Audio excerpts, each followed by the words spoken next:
Como pueden haber visto, nuestro primer bloque estuvo conformado por conferencias que trataban de hablar acerca de esas causas de la obesidad que son poco discutidas, pero que pueden haber entendido con lo que hablamos el día de hoy la relevancia que tienen. En este momento vamos a hablar de las soluciones terapéuticas o de las otras soluciones terapéuticas. Entonces, para ello, bueno, y antes de continuar, nuevamente gracias por haberse quedado con nosotros, gracias a la industria farmacéutica por el apoyo, a Day Hospital, a Daniel, nuestro community manager, y por supuesto a todos ustedes. Vamos a dar inicio con la doctora Silvia Tirado, quien es médico cirujano de la UCB, especialidad en medicina interna de la UDO, especialidad en endocrinología y enfermedades metabólicas del Hospital Universitario de Caracas, ecografía tiroidea del IBUM, es secretaria de la Sociedad Venezolana de Endocrinología y Metabolismo Capítulo Oriente, es miembro de la directiva de ABESO y ejerce su libre ejercicio en Day Hospital. La doctora Silvia Tirado nos va a hablar acerca de el reset metabólico, innovaciones de la señalización intestinal y cerebral. Bienvenida. Muchísimas gracias a todos por continuar en la mañana académica de hoy hablando sobre obesidad. Como bien nos dice la doctora Ilenis, hemos dado un repaso de lo que son las bases fisiopatológicas de esta entidad y de la importancia del manejo multidisciplinario para esta patología como tal, ¿ok? Sin embargo, como yo siempre lo digo, es muy fácil vivir en el mundo de Candy Candy, donde a pesar de todas las adversidades, estamos siempre con un buen ánimo y teniendo en cuenta que todo va a salir muy bien. Nuestro paciente cuando acude a la consulta, él acude porque tiene un problema de sobrepeso, un problema de obesidad. No basta solamente con colocarle en el récipe, mejore su cronobiología, duerma, no utilice pantallas, coma a las horas, esté siempre contento, no se deprima, olvídese de sus traumas anteriores. O sea, eso es importante. Cuide su microbiota, eso es importante, pero él cuando consulta, él quiere soluciones.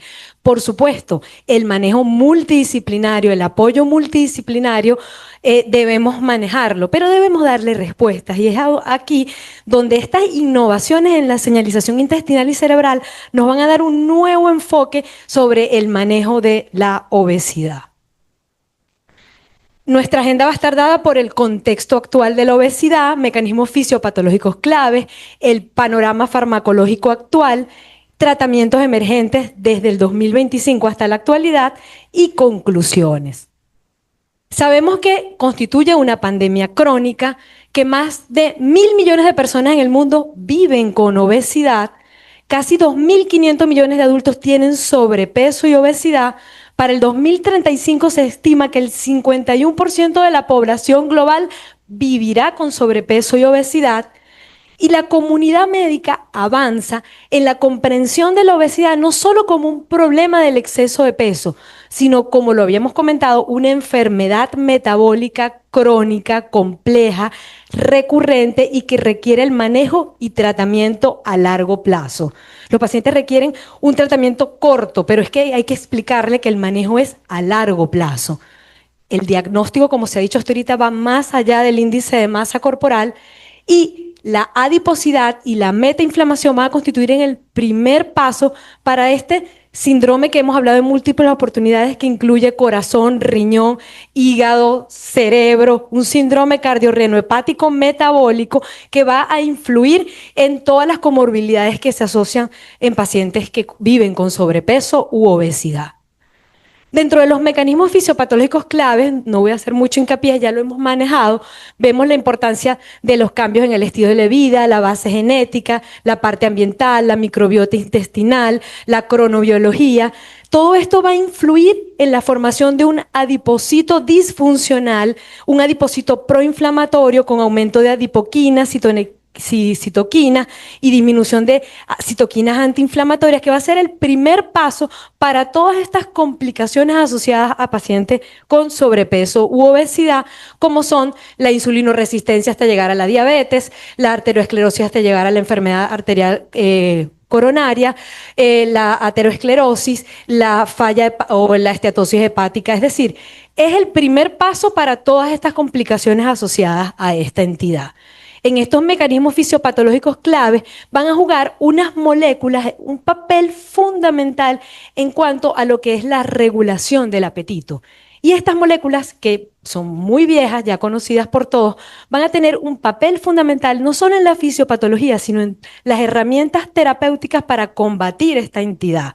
¿Cuáles van a ser estas moléculas? Tenemos las incretinas. Ya nosotros conocemos desde hace muchos años atrás esta lámina viejita que desde pregrado la estamos vigilando. Sabemos ese efecto incretina una vez que consumimos alimentos, cómo se liberan a nivel de intestino y que favorecía lo que sabíamos hasta ese momento, que estimulaba la producción de insulina a nivel de las células beta pancreáticas y disminuía la secreción de glucagón. Todo esto regulado por nuestras hermosas inhibidores de DPP4 que lo que hacían era bloquear que este efecto fuese de forma permanente. Cuando estuve recién graduada como endocrinólogo, esos inhibidores de DPP4 iban a ser la panacea en cuanto al tratamiento de la diabetes. Sin embargo, ya en la actualidad sabemos que tenemos nuevos fármacos que junto con los inhibidores de DPP4 van a tener o van a cumplir funciones primordiales en cuanto al control de esa regulación del apetito. Sabemos que las incretinas básicamente no van a estar unidas o sus receptores no van a estar solamente enfocados a encontrarse a nivel del páncreas. Vamos a conseguir receptores de incretina en hígado, en tejido adiposo, en estómago, a nivel del sistema nervioso central y vemos cómo incretinas como el GLP-1, que va a ser la base fundamental de los nuevos fármacos que se están desarrollando, van a tener funciones en cuanto a retardo del vaciamiento gástrico, estimulación de la secreción de insulina, suprimir el glucagón y la supresión hipotalámica del apetito. El GIP va a tener también un efecto a nivel hipotalámico sobre la supresión del apetito, un efecto dual aumentando la sensibilidad a la insulina y la resistencia a la lectina, estimula el almacenamiento de ácidos grasos en tejido adiposo y aumenta, a diferencia del GLP-1, el glucagón. Tenemos moléculas conocidas como el glucagón que también producen supresión hipotalámica del apetito, aumentan el gasto energético, estimulan la lipólisis, estimulan la oxidación de lípidos, la glucogenólisis y la neoglucogénesis. Tenemos moléculas como la oxitomodulina, que tiene un efecto dual sobre receptores GLP-1 y glucagón, y moléculas viejitas, pero que en la actualidad son prometedoras para el tratamiento de la obesidad y sobrepeso, como la amilina, que también tienen efectos a nivel hipotalámico sobre el apetito y retraso del vaciamiento gástrico. Fíjense que no es solamente a nivel, no es solamente a nivel del sistema gastrointestinal, sino que juegan un papel fundamental esos receptores que están ubicados a nivel del hipotálamo en cuanto al control del apetito, en cuanto a lo que habíamos hablado del manejo de la saciedad. Hay receptores específicos que una vez que son estimulados van a generar una serie de mecanismos diferentes que van a permitir que este paciente se sacie, tenga la recompensa que necesite y a su vez no tenga esas ganas de comer. Vemos cómo estos fármacos van a estar distribuidos en todo lo que es el hipotálamo y que van a ejercer efectos fundamentales en cuanto a la regulación del apetito. Ahora, si bien son fármacos muy prometedores, tenemos que tomar en cuenta que para nosotros poder indicar un fármaco para bajar de peso, debe cumplir con ciertas regularizaciones. Y nosotros nos abocamos por los criterios de eficacia para probar que una droga sea efectiva. Para ello, la FDA nos dice que para que sea efectiva debe haber una disminución de al menos el 5% de peso o disminución de peso mayor que el placebo estadísticamente significativo. 35% de los pacientes deben perder al menos 5% más de peso y que el porcentaje perdido con la droga sea al menos el doble de con el placebo. Debemos evaluar relación riesgo, beneficio, necesidad y se están incorporando más recientemente estudios de seguridad cardiovascular. Entonces, fíjense que no simplemente indicar un fármaco para que el paciente pierda de peso, necesitamos saber que sea efectivo y que sea seguro y que cumpla con los reglamentos.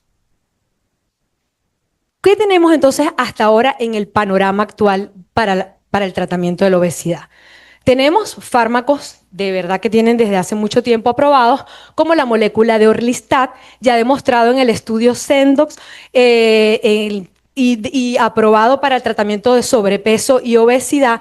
En ese estudio no se hicieron evaluaciones de seguridad cardiovascular, sin embargo se evidenció que había una disminución en cuanto eran las cifras tensionales y esto, aunque no fue un estudio fundamental para evaluar seguridad cardiovascular, demostró que sí a la larga traía beneficios, con una pérdida de peso aproximado de 5 a 7,5%. Fíjense que es uno de los primeros fármacos aprobados por la FDA y que son de verdad una excelente herramienta para iniciar el tratamiento de nuestro paciente con sobrepeso y obesidad. Luego vienen a la mano nuestros famosos análogos de GLP-1, comenzando con los análogos diarios como la liraglutide y luego los semanales como la semaglutide. Posteriormente, los agonistas duales como el tirzepatide, cada uno ganando un mayor escalón en cuanto al mayor porcentaje de pérdida de peso y beneficios pleiotrópicos, no solo a nivel cardiovascular, sino a nivel hepático y a nivel del sistema respiratorio. Aprobados hasta ahora teníamos semaglutide, liraglutide y el dual tirzepatide, con estudios ya conocidos como el STEP para semaglutide, donde vimos una reducción de hasta un 15% del peso corporal total, haciendo estudios bien sea el STEP 1 en pacientes sin diabetes, el 2 en pacientes con diabetes, en 3 cuando asociamos los cambios en el estilo de vida al fármaco. Fíjese que podemos lograr hasta un 16,9%, el 4 cuando vemos la progresión hasta 68 semanas, el 5 cuando lo comparamos en pacientes no solamente con obesa con sobrepeso, sino también con o sin diabetes, todos resultando excelentes beneficios en cuanto a pérdida de peso y seguridad cardiovascular.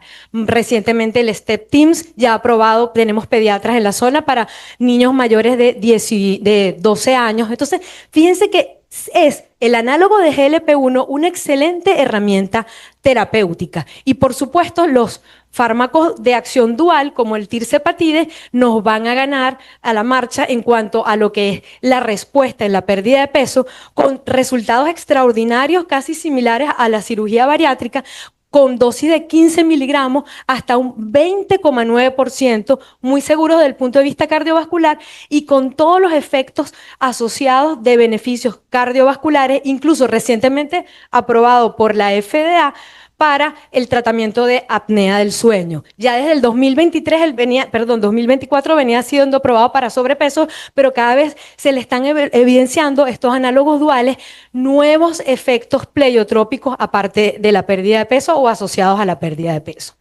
Ahora, esto es el panorama que tenemos ahorita. Moléculas, repito, como el Orlistat, moléculas como los análogos de GLP-1, moléculas como los análogos duales GLP-1 y GIP. Por supuesto, todo esto asociado con cambios conductuales en el estilo de vida y el apoyo nutricional. Sin embargo, para ya finales del 2025 y principios del 2026, como lo vemos en la gráfica, hay más de 150 nuevos fármacos estudiándose para el tratamiento de la obesidad. Estos nuevos fármacos, siempre los análogos de GLP-1 y GIP van a llevar la batuta. Sabemos que ellos, al unirse a su receptor, van a activar la vía del AMP cíclico, que a su vez va a originar que se active la proteína quinasa A y que va a favorecer la apertura de canales de calcio, el cierre de canales de potasio y la preparación de todas esas vesículas de insulina para ser excretadas. Tienen también un efecto directo sobre la vía EPAC2 que va a favorecer que estas vesículas se fusionen y que se movilice también el calcio interno para potenciar todo este efecto. Ojo, esto es controlado con la ingesta de alimentos y el mantenimiento de los niveles de glicemia en sangre. Es decir, que es va a favorecer de forma inteligente la excreción de los vesículas de insulina, ¿ok? Por eso es que son fármacos muy seguros y que el riesgo de hipoglicemia es muy difícil, a menos que se estén utilizando algunos otros fármacos hipoglicemiantes que puedan potenciar su efecto. Como vemos, son moléculas maravillosas, pero ¿cuál es el problema que tienen los análogos y que van a tratar de ser vencidas en el 2025? Yo les había dicho que ellos, al unirse a su receptor, se unen a una proteína G que van a activar la vía del AMP cíclico. Eso está claro, ¿verdad? Sin embargo, esa activación al AMP cíclico tiene también una activación a la beta-arrestina. ¿Y qué es lo que hace la beta-arrestina? Ella inhibe o desensibiliza el receptor de AMP cíclico, lo que hace que algunos pacientes esto sea un efecto limitado y que tengamos que estar subiendo dosis, o que para algunos pacientes de repente no es tanto el beneficio o la pérdida de peso con las dosis que estamos utilizando. Por eso, como veremos a continuación, incluso para tratar de vencer esta barrera, se están saliendo estudios más nuevos con dosis más altas de semaglutide para poder tener los resultados adecuados. Pero el hecho de aumentar las dosis no era el único beneficio que teníamos para vencer estas barreras del 2025. Teníamos que tratar de vencer las limitantes como su inactivación con el pH gástrico, porque hasta ahora los teníamos, era aprobados vía subcutánea. Teníamos que tratar de vencer la barrera funcional del epitelio intestinal, la degradación enzimática y la desensibilización. ¿Y qué es lo que se ha hecho con todo lo que es la ingeniería biomédica? Se están buscando soluciones para estos excelentes fármacos. ¿Cuáles son las soluciones? Se están utilizando potenciadores de absorción, adhesivos mucosos y nanopartículas. Se están haciendo modificaciones químicas y microesferas y técnicas de fusión a proteínas. Se están haciendo cubiertas entéricas. Todo esto para mejorar la absorción de probables fármacos vía oral. Se está haciendo su asociación con moduladores de la microbiota intestinal. Se están haciendo asociaciones con agonistas GIP, glucagón, amilina y con antagonistas de GIP. Y se está tratando con todos estos cambios minimizar esa señalización que tenía de inhibir esa beta-arrestina y hacer una señalización sesgada de estos análogos. Es por eso que aparece inicialmente nuestro análogo de GLP-1 oral, que su mecanismo de acción es que se le va a asociar un potenciador de absorción N8,2-hidroxibenzoilamino, y en su primer estudio, que es el OASIS-1, reportó con una participación de 667 pacientes que tuvo una pérdida de peso de 15,1%, con los efectos gastrointestinales no eran superiores a los que se administraban por vía subcutánea. Más recientemente, el OASIS 4 aprobado ya terminó no está en fase 3, ya terminó la fase 3. En diciembre del 2025 termina la fase 3. Se utilizó este mismo potenciador de absorción, pero con menor dosis. ¿Y cuáles fueron los resultados? Igual, una pérdida de peso de 13,6% en comparación con 2,2%. Es por eso que la FDA en diciembre del 2025 está aprobando el uso de este análogo de GLP-1 oral con dosis de 25 miligramos seguros, con los mismos efectos gastrointestinales que conocemos de los análogos de GLP-1 y con excelentes resultados. Fíjense que casi equiparados a la administración por vía subcutánea. Tenemos una nueva molécula que es el orforglipron. Él es un análogo sesgado de GLP-1. Fíjese que va a inhibir ese efecto desensibilizador de la arrestina que les había mencionado. Sus estudios, el ATTAIN-1, con 3.127 pacientes, hasta ahora ha demostrado una pérdida de peso de 12,4% versus placebo, con una reducción de marcadores de riesgo cardiovascular, y se planteó una solicitud como un nuevo fármaco para ser aprobado por la FDA en diciembre del 2025. Está pronto para ser aprobado, teniendo una excelente herramienta en cuanto al tratamiento de la obesidad. Tenemos la ecnoglutide, es otro análogo sesgado en su estudio en fase 3 con 664 pacientes, igual una pérdida de peso de 13,2% versus 2,5%, y fíjense que en todos involucrándose la reducción de marcadores de riesgo cardiovascular.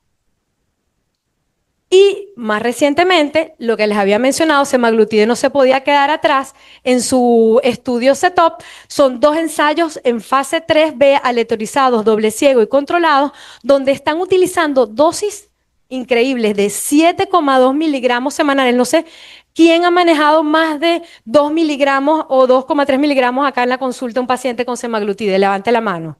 Yo creo que nadie.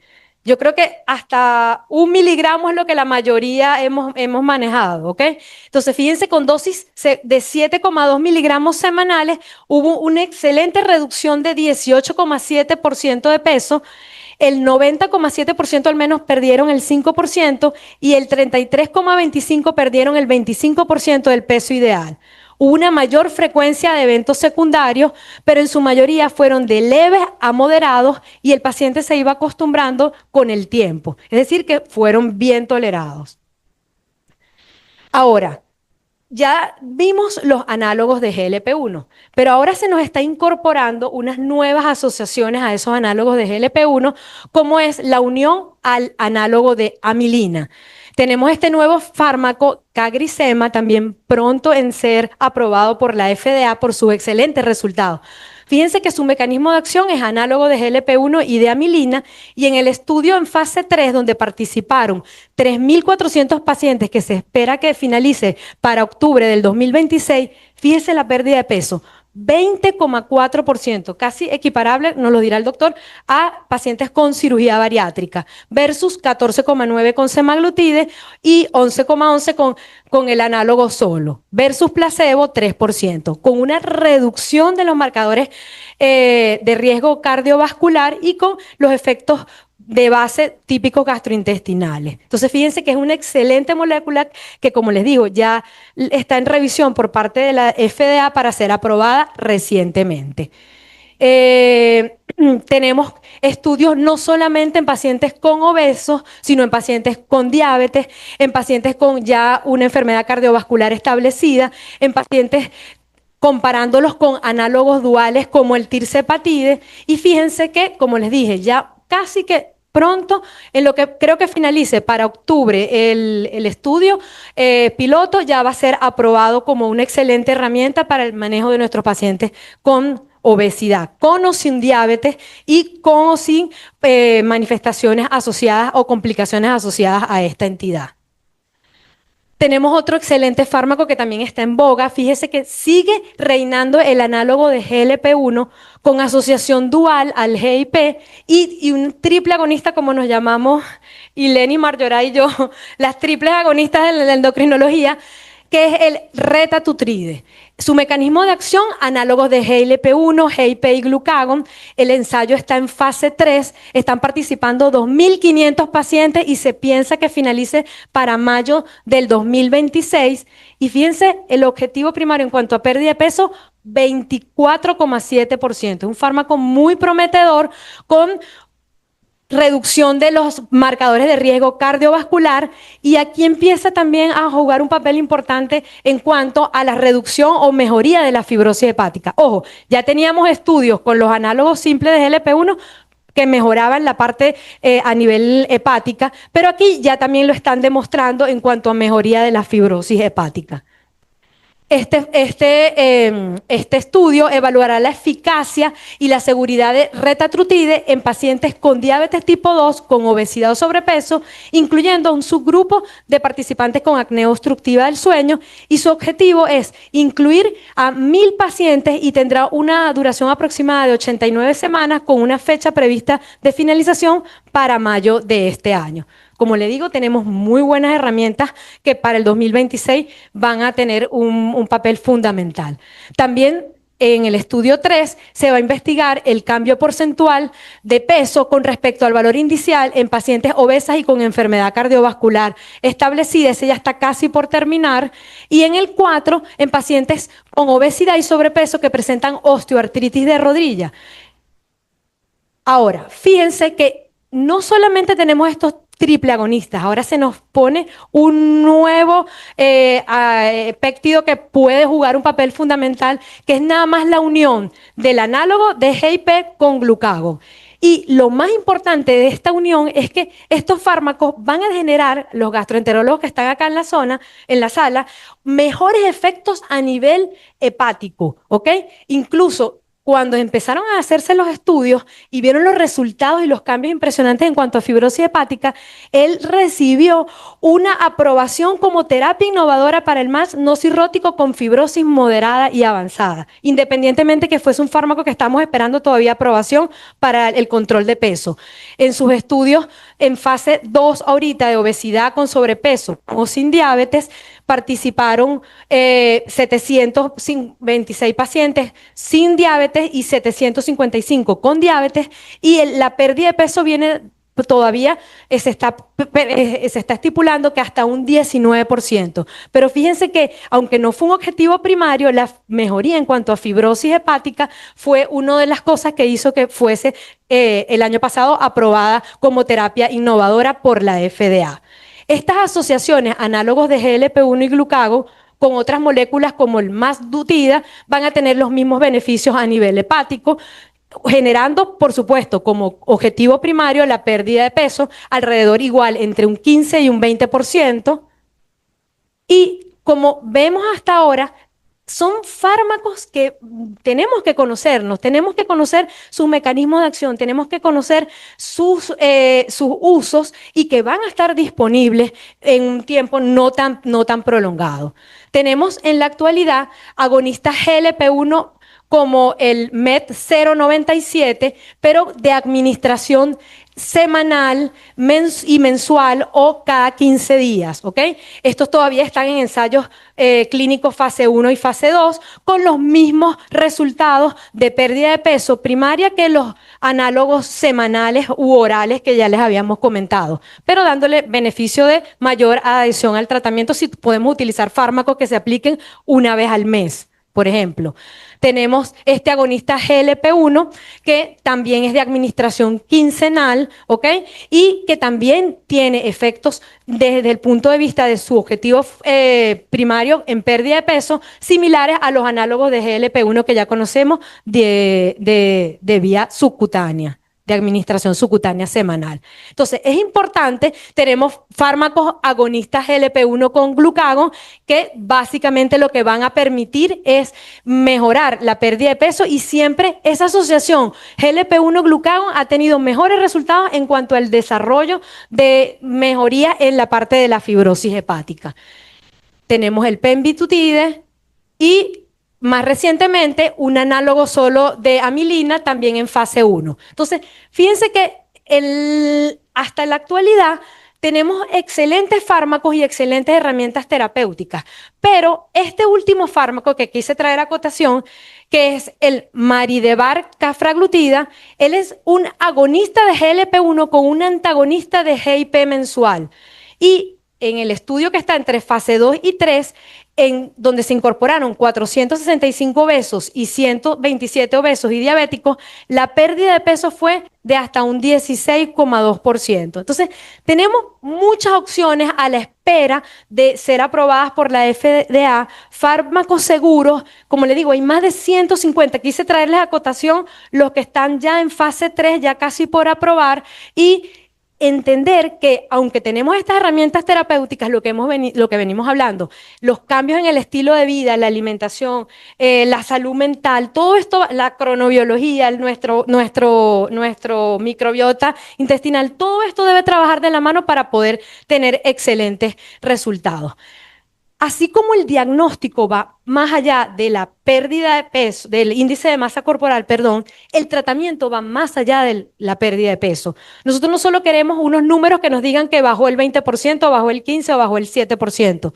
Tenemos que determinar los efectos pleiotrópicos que estos fármacos pueden presentar en todas las complicaciones asociadas a el sobrepeso y la obesidad. Es por eso que las guías nos están determinando que dependiendo si hay alteraciones cardiometabólicas, si hay hígado graso, si hay asociación de enfermedad renal crónica, si hay apnea obstructiva del sueño, si hay osteoartritis, si hay manifestaciones cardiovasculares, debemos, dependiendo de la entidad del paciente, decidir cuál es el fármaco hasta ahora probado que le va a dar mejores beneficios. La batuta la siguen utilizando o la siguen llevando los análogos de GLP-1, sus asociaciones con GIP para tener mejores resultados y sus asociaciones con glucagón para tener mejores efectos, sobre todo a nivel hepático.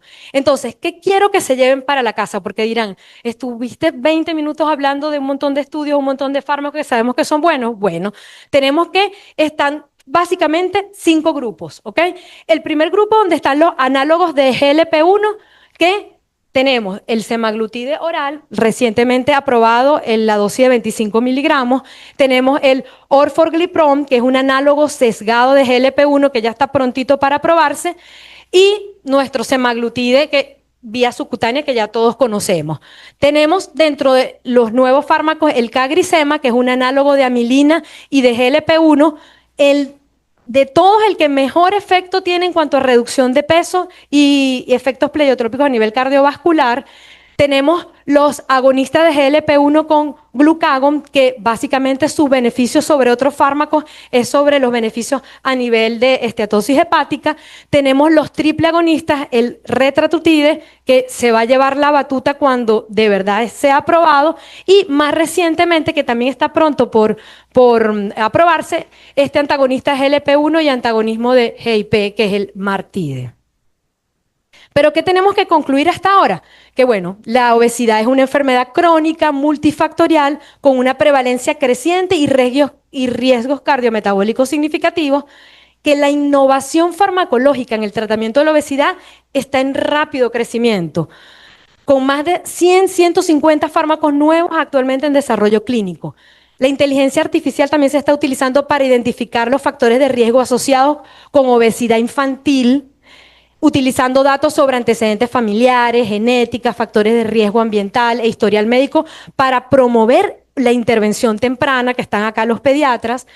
Los avances en la medicina de precisión, la investigación de la microbiota intestinal, el mapeo genético y las terapias multiobjetivo, donde la cronodisrupción juega un papel fundamental, están dando un enfoque más personalizado del paciente. No basta con un fármaco, el apoyo nutricional y el ejercicio son indispensables para lograr los objetivos en cuanto al peso y mantener los resultados, que esto es bien importante, y que estas diversas estrategias van a reflejar una transición hacia enfoques multisistémicos más específicos para el tratamiento de la obesidad y sus complicaciones metabólicas, que es básicamente lo que queremos. Con esto, muchísimas gracias por su atención. Con esta frase de Hipócrates, que la comida sea tu medicina y la medicina tu alimento.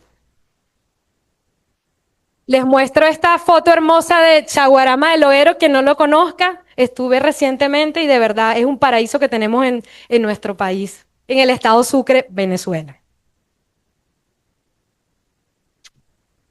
Bueno, excelente conferencia, doctora. A continuación, vamos a continuar con el licenciado Leonardo Bravo, quien es nutricionista y dietista de Luz, nutricionista del Hospital Universitario Luis Racetti, nutricionista del Centro de Especialidades Anzoátegui, pertenece al Colegio de Nutricionistas y Dietistas de Venezuela. Bienvenido, licenciado Leonardo, con su conferencia Nutrición en el paciente que vive con obesidad. Muy buenos días, ¿qué tal? Sí, estar allá.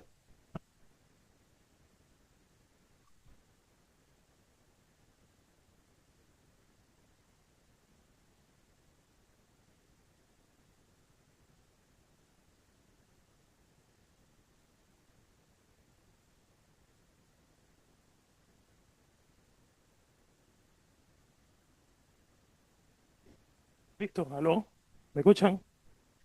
Bueno, muy bien, muy buenos días, muchísimas gracias por la invitación, de verdad que es un honor estar acá y bueno, vamos a hablar sobre este tema, ¿no? Que han mencionado tantas veces esta mañana, que obviamente es la nutrición del paciente que vive con obesidad y cuáles deben ser las estrategias que debemos aplicar para gestionar que este paciente no pierda uno de los activos más importantes que tiene el adulto, que es su músculo, ¿verdad? Bueno, nos enfrentamos ante esta enfermedad que pensamos que es un problema reciente, ¿no? Pero bueno, mire, esta revisión de la revista Obesity nos dice que incluso desde los egipcios, ya tenían ciertos intereses justamente en el control de la alimentación y su relación con la enfermedad, ¿no? Aplicándose ciertas purgas para mantener su salud. Hipócrates justamente fue quien establece ese principio relacionando la salud con la comida. Y es hasta 1547 cuando se empiezan a asociar justamente el consumo de ciertas bebidas con la obesidad.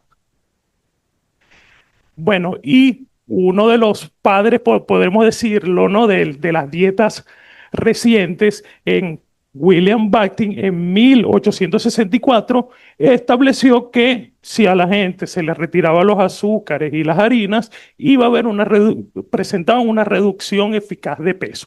Esto podríamos decir que es el padre de casi todas las dietas que conocemos actualmente, ¿no? Pero bueno, en esta revisión que hace la revista Obesity, llegan a una conclusión donde dice que verdaderamente la ciencia ha avanzado mucho al respecto, pero quizá volver a la simplicidad puede ser la respuesta ante esta enfermedad, a lo que no hemos conseguido todavía la respuesta. Bueno, y para ello, el tratamiento nutricional es la base, como bien lo he comentado en la mañana, fundamental para su tratamiento, ¿no? En esta pieza de engranaje, siendo fundamental el ejercicio, la nutrición y el sueño como la base fundamental en lo que se denomina el estilo de vida y lo que han conversado anteriormente, la terapia conductual, farmacología y que luego el doctor nos conversará sobre la cirugía, ¿no? El llamado a atención es dejar de hablar de obesidad y empezar a hablar de obesidades, entendiendo que cada paciente es un contexto bien particular y que necesita su personalización. Esta personalización debe llevarnos precisamente al cambio del paradigma en el tratamiento de la obesidad, donde el tratamiento debe ser multidisciplinar, obviamente, incluir los endocrinólogos, los nutricionistas, psicólogos y me parece que en esto creo que estamos en deuda, ¿no? En conseguir expertos en ejercicio quienes nos orienten realmente cómo debería ser esa parte fundamental del tratamiento y no solamente decirnos a nuestro paciente, debe caminar, camine 150 minutos, 30 minutos diarios es suficiente. Creo que necesitamos abordarlo de manera más extensiva. Bueno, dentro del aspecto nutricional, la terapia médico-nutricional debe pasar de prescribir dietas, de decir, mira, pásame una dieta, licenciado, mira, para que le coloques una dieta al paciente, a entender que, como bien se ha comenzado, ¿no? Que la nutrición es el componente crítico en esta enfermedad tan compleja y crónica. Por lo tanto, necesita un abordaje nutricional que va a medirse mucho más allá de la báscula, como bien comentaron, ¿no? Más allá de kilos, y pensar más bien en el abordaje y en la forma como se tratan justamente de las complicaciones metabólicas relacionadas con la condición. Bueno, para ello, la terapia médico-nutricional tiene dos principios fundamentales, como hemos conversado, ¿no? La personalización, donde las intervenciones tienen que estar orientadas a las preferencias y contexto de cada paciente y sobre todo la seguridad y la adherencia, que es lo que hasta el momento se ha establecido es la mejor estrategia o el mejor punto al que debemos llevar al paciente. La adherencia al tratamiento es lo que va a garantizar que logre sus objetivos, ¿no? Y para esto el nutricionista tiene un papel fundamental, ¿no? Pues nivel de evidencia grado A, nivel 1A, paciente que es atendido multidisciplinariamente y en este equipo está el nutricionista, va a haber mejoría del peso, de la circunferencia abdominal e incluso el control justamente metabólico que tanto se espera, ¿no? Entonces, bueno, debemos ser parte fundamental del tratamiento. Ahora, hay un consenso bien establecido cómo debe abordarse el paciente. Bueno, pues sencillamente debe haber déficit calórico para que el paciente pierda peso. Cualquier intervención, como sea que esté dirigida, debe estar orientada precisamente a la restricción, pero, ok, ¿cómo se hace esta restricción? qué debemos pensar o en qué debemos, cómo debemos abordarlo para que sea sostenible en el tiempo. Pues es importante considerar que justamente si es una restricción calórica severa, esto va a activar justamente los impulsos fisiológicos de supervivencia con las adaptaciones neurobiológicas que van a adaptarse ante la privación severa de las calorías y con ello la compensación. Entonces, esto nos da una idea que la restricción no debe ser severa. Y suele ser que las dietas más estrictas que hacen restricciones mucho más severas, menos resultados tienen a largo plazo en el paciente. Entonces, esto es importante considerarlo, ¿no? Y un aspecto que me parece importante destacar es que las metas deben plantearse a corto plazo, ¿no? Y bueno, y las guías nos establecen que corto plazo estamos hablando de 12 meses, un año, no 2 semanas. Quiero perder 10 kilos para Semana Santa. No es realista, no se adecua justamente a lograr ese objetivo fundamental. Indistintamente, el déficit calórico debe ser el motor fundamental para la pérdida de peso. Ninguna dieta por sí misma, sin un balance energético negativo, va a producir movilización del componente energético de reserva graso que tenemos. Entonces, esta ingesta energética debe controlarse y sopesarse con un aumento en el gasto calórico. Bueno, ¿qué establecen las guías? Un déficit que es indispensable de 500 a 750 calorías al día deben restringirse de lo que el paciente habitual come. Con esta pequeña restricción debe haber cambios significativos en el peso, por lo que se traduciría en más o menos de 1.200 a 1.500 calorías en mujeres y en hombres de 1.500 a 1.800 calorías.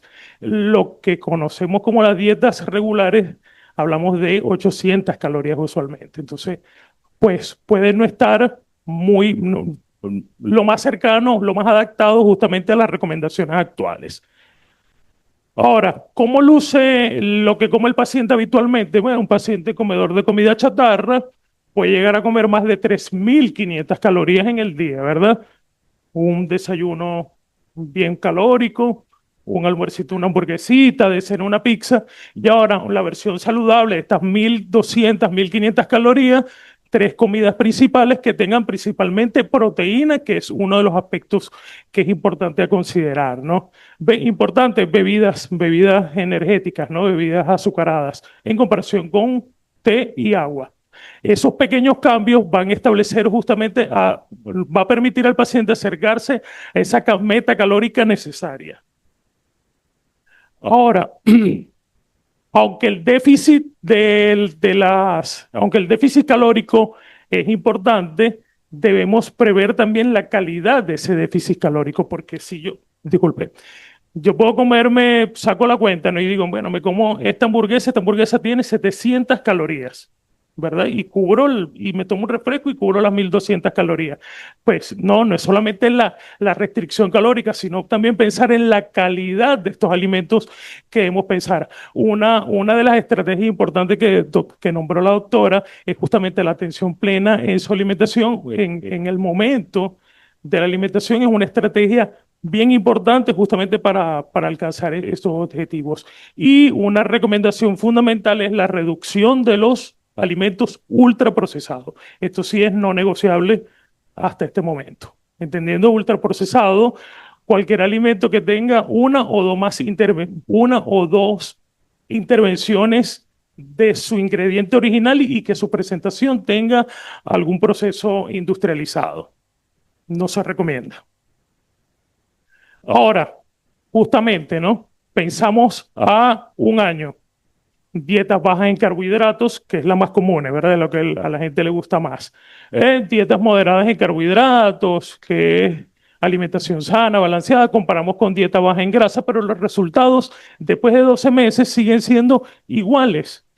con la gran diferencia que estas dietas muy bajas en carbohidratos o reducidas en grasa son muy difíciles de poder mantener en el tiempo. Y el mejor predictor para el éxito es la adherencia. Entonces, lo ideal es conseguir la dieta que el paciente pueda hacer o la intervención nutricional que el paciente pueda mantener en ese tiempo establecido, ¿verdad? Una recomendación general es decirle empezar a reemplazar estas grasas saturadas por grasa saludable y en lugar de sustituir los carbohidratos refinados por unos carbohidratos integrales o preferiblemente como lo conseguimos nosotros en la naturaleza. Plátano, verduras, yuca, que no tienen ninguna intervención al momento del consumo. Ahora, si hablamos de patrones alimentarios, pues el gol estándar para cuidado cardiovascular es la dieta mediterránea, ¿verdad? Muchísimos estudios han demostrado que mejora la calidad de vida y reducción del riesgo cardiovascular. Pero si la dieta mediterránea es isocalórica, el paciente no va a perder peso. Entonces debe ser dieta mediterránea, pero controlada en calorías también. Y esto es importante establecerlo, ¿no? Comparamos, por ejemplo, dietas bajas en carbohidratos y dietas bajas en grasas, pues la dieta baja en carbohidratos producen una pérdida de peso mucho más rápida, pero como comenté, son más difíciles de mantener en el tiempo y los resultados terminan siendo equivalentes, ¿no? Entonces es cuestión de adaptar a lo que el paciente le resulte más cómodo y garantice justamente su adherencia. Por ejemplo, dietas muy bajas en carbohidratos o dietas cetogénicas eficaces para pérdida de peso muy rápido, por ejemplo, en un preoperatorio, nos puede ayudar bastante, ¿verdad? Pero necesita supervisión médica y nutricional estricta justamente para prevenir la pérdida de la masa magra, que es la mayor catástrofe que puede sucederle a nuestros pacientes. Y los riesgos relacionados con la salud cardiovascular, que también hay bastantes estudios que relacionan estas intervenciones nutricionales con ello. Bueno, y este señor que también es bien popular, ¿no? El ayuno intermitente, una opción popular actualmente. Tiene mucho sentido, ¿no? Omites una comida, vas a comer menos calorías. Pero bueno, un metaanálisis bien reciente estableció que no hay grandes diferencias en una alimentación normal y no le da beneficios adicionales al paciente como nos los habían vendido hasta ahorita. Que ayuno intermitente es mejor que otro patrón alimentario, pues no hay evidencia concluyente al respecto. Entonces, es conseguir lo que se adapte mejor al paciente, que es más, que es más, que es más común o que es más orgánico hablarle al paciente, mira, vamos a aumentar el consumo de legumbres, debe aumentar el consumo de frutas y vegetales, particularmente frutas, ¿no? Que es el enemigo número uno de ciertas personas. Nueces, frutos secos que también tenemos en la zona, pues no, porque la intención también es que todos estos alimentos estén disponibles en el lugar donde esté el paciente y de fácil acceso. Esto es una de las cosas que se habla bastante en todas las guías, ¿no? Y o en algún momento los lácteos que fueron condenados, lo ideal es consumir lácteos, obviamente reducidos en grasa, forman parte de una alimentación sana, balanceada y debe ser controlada en calorías. Ese es uno de los aspectos fundamentales de la intervención. Ahora, ¿cómo garantiza el paciente cómo se puede garantizar que este paciente no pierda su masa muscular en el proceso de adelgazamiento? Pues debe comer más proteína. Es uno de los aspectos fundamentales. El tema es que la proteína da mucha saciedad y el paciente va a preferir comerse un pan a comer pollo. Y ahí es donde debemos hacer justamente nuestra educación y debemos justamente crear ese mensaje, llevarlo y entender que la proteína es parte fundamental de tu plan de alimentación. El consumo de proteína aumenta la termogénesis, da más saciedad y protege la masa muscular aportando los aminoácidos necesarios para su síntesis. ¿Cuánta cantidad de proteína se recomienda? Debe haber un consumo superior a 1,5 gramos de proteína por kilogramo de peso. Sin esto, el paciente va posiblemente a desarrollar una pérdida de su masa magra, ¿no? Pero debe ir de la mano de ejercicio de fuerza, de 2 a 3 veces a la semana es lo que se recomienda. Pero esta es una recomendación muy general. Es donde debemos conseguir expertos en ejercicio que orienten a nuestro paciente cómo y cuándo hacer ejercicio. Así lucirían unas comidas diarias, ¿no? Ricas en proteínas. Nuestra arepita, granos, huevitos, pollo. Reducido en calorías después de todo, ¿no? Arrocito integral al que le gusta mucho, vegetales, una fuerte bien importante proteína, debería ser más o menos esto lo equivalente a unas 1.200 calorías. Suficiente comida, ¿no? Creo que justamente aquí hay en esta característica se enfrenta, uno de los grandes problemas a lo que se enfrenta el paciente al iniciar su terapia farmacológica es a comer, ¿cierto, no? Entonces, bueno, Hama hizo unas recomendaciones qué hacer cuando el paciente inicie su terapia de medicamentos, ¿no? Y ellos establecen un algoritmo denominado MILT, donde queremos buscar mantenimiento de la masa muscular. Cada comida debe tener de 20 a 30 gramos de proteína. Ninguna comida debe estar exenta de proteínas. Es decir, la gente dice, me comí un pancito con mantequilla, ajá, ¿y la proteína? Me comí un platanito, ajá, ¿y la proteína dónde está? Y va de 20 a 30 gramos de proteína. Recuerden que 30 gramos de pollo, de carne o de pescado, tiene 7 gramos de proteína. O sea, 30 gramos de proteína no son 30 gramos de pollo, ¿no? Es importante aclararlo. En estos pacientes que es muy difícil el tema del apetito, que cuesta mucho comer, podemos utilizar algún sustituto justamente de las comidas, ¿no? Estas bebidas ricas en proteína, proteína en polvo, puede ser una buena estrategia para garantizar justamente su requerimiento de proteína mínimo. Es indispensable. Asimismo, el paciente debe comer suficiente cantidad de calorías. Si el paciente no come las calorías necesarias, va justamente a perder toda su masa muscular. Y ese es el gran desafío, ¿no? Los pacientes usualmente van a la consulta con la perspectiva que no van a comer más. La gente va a la consulta esperando que los castiguemos. Y dice, pero tanta comida, ¿por qué? Porque es necesario, necesitas comer suficiente cantidad. ¿Cómo se garantiza? Meriendas, unas meriendas ricas en calorías. Por ejemplo, frutas, yogur, una buena opción, ¿no? Y alimentos que se digieran un poco más lento, avena, batata. Debe el paciente incluir siempre alguna buena fuente de grasa saludable en sus comidas. Es una buena forma de que el paciente logre su requerimiento energético mínimo, esas 1.200 calorías necesarias. Ahora, debe abordarse también desde el punto de vista nutricional los efectos que pueden tener la medicación, entre ellos el estreñimiento, que debemos recomendar mayor cantidad de fibra en las comidas y garantizar una buena hidratación. En el caso de náuseas, alimentos mucho más pequeños y alimentos ricos justamente reducidos en fibra en esa primera instancia para controlar las náuseas. Incluso esta guía sugiere el uso de té de jengibre como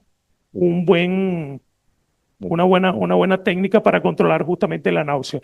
Y el malestar estomacal, reducir los alimentos muy condimentados y picantes. Es la recomendación. Una buena hidratación y actividad física forma parte de esta guía del qué debe hacer el paciente una vez inicie su terapia de medicamentos, ¿no? Aquí, justamente en este consenso, puedes resumirlo. Me fui.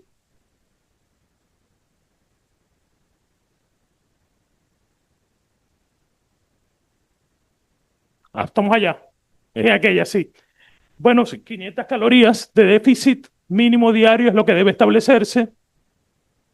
1,2 a 1,5 gramos de proteína por kilogramo de peso, y en el caso que el paciente lo requiera, suplementación con multivitamínicos, vitamina D, previo estudio en deficiencia, B12, hierro, calcio, según la ingesta del paciente y según las recomendaciones en ese abordaje nutricional que se haga, ¿no? Y post su consulta médica. ¿Cómo podemos manejar justamente náuseas y vómitos? Comidas pequeñas y frecuentes, evitar las grasas y olores muy fuertes y comer despacio, como bien lo comentó la doctora Clara. De verdad que esa parte me encantó, me trajo, me parece como una muy buena estrategia y que solemos no utilizar en consulta, ¿no? En caso de estreñimiento, ¿qué? Hidratación y fibra y ejercicio, actividad física que va a ayudar a ese estreñimiento. En caso, por ejemplo, de diarrea, una buena hidratación y omitir lácteos y azúcares al principio. Pues mientras solventa el problema gastrointestinal del paciente. Ahora, en conclusión, ¿qué permite el éxito sostenible del paciente? Debe haber un déficit calórico, pero este déficit calórico debe tener calidad. Esto debe ir multiplicado por la terapia conductual y el sueño, que es fundamental, y el apoyo familiar, que logro entender es el apoyo ambiental, que es el apoyo familiar, y justamente en su ámbito personal el paciente requiere poder modificar esto para alcanzar de manera sostenible su éxito. Para ello, el rol del nutricionista es fundamental. El nutricionista le va a permitir identificar el patrón ideal de ese paciente, cuál es la mejor estrategia a utilizar, ¿verdad? Estos planes deben estar centrados en el paciente, no en la condición. Y en este trayecto, educar y generar en este paciente el desarrollo de habilidades que le van a permitir tomar mejores decisiones para su alimentación. Como soporte nutricional, prevenir la sarcopenia y acompañar justamente estas terapias avanzadas del cual la doctora nos habló espectacularmente y que requiere el acompañamiento nutricional, como bien lo comentó. Ahora, yo voy a aprovechar estos 3 minuticos que me quedan de la conferencia y quiero que hagamos un pequeño ejercicio, ¿no? Bueno, los especialistas aquí recuerden cuando empezaron su especialidad. Vamos a recordar un momento. El tiempo que les costó hacerla, las lágrimas y sudor que costó lograr su especialidad, ¿verdad?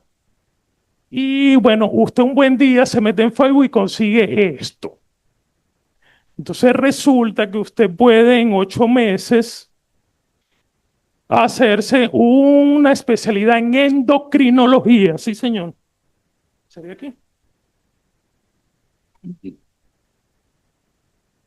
Bueno, yo soy licenciado en nutrición, me hago 8 meses y me hago un endocrinólogo. ¿Y por qué no? Pues aquí, mira, vía online, no hago guardias,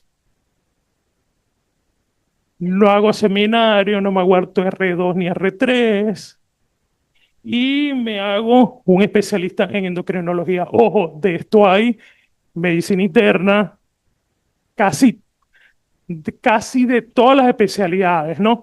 Entonces yo pregunto, ¿esto está correcto? Para cerrar o para finalizar nuestro lote, y por favor al final se pueden quedar para una ronda de preguntas. Vamos a tener tiempo para algunas preguntas. Y aunque hasta el final no es menos importante, vamos a tener con nosotros al doctor Gilberto Marcano, especialista en cirugía bariátrica y metabólica, cirujano del Seguro Social Luis Ortega, fellowship en cirugía bariátrica y metabólica en Tijuana, México. Es un miembro activo de la Sociedad Venezolana de Cirugía y de la Junta Directiva del capítulo Anzoátegui, miembro activo de la Sociedad Venezolana de Cirugía Bariátrica y Metabólica y miembro internacional del International Federation of Surgery Obesity y cirujano adjunto del Grupo Quirúrgico Bariátrica Anzoátegui. Bienvenido, doctor, que el doctor nos va a hablar acerca de cuándo y por qué la cirugía metabólica es el estándar de oro en la falla terapéutica. Gracias.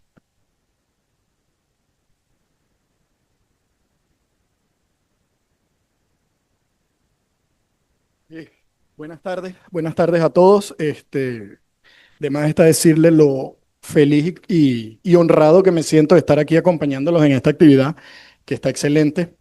Me encanta que hayan anexado la cirugía bariátrica en una reunión que se dedica a tratar la obesidad, porque me tocó difícil. Me ponen a cerrar y me ponen a decirle que se equivocaron, pero no va a ser así. No se preocupen, no se preocupen.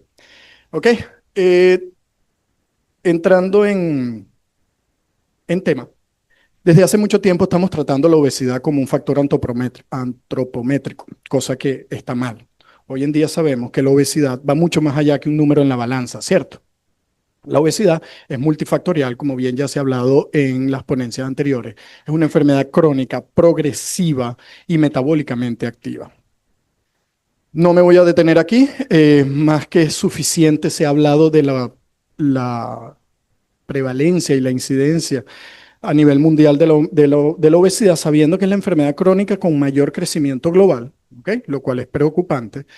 Vemos cómo se ha duplicado en los adultos y se ha cuatriplicado en aproximadamente 30 años, y lo que es más preocupante es niñas y adolescentes. Cada vez vemos mayor obesidad en pacientes más jóvenes.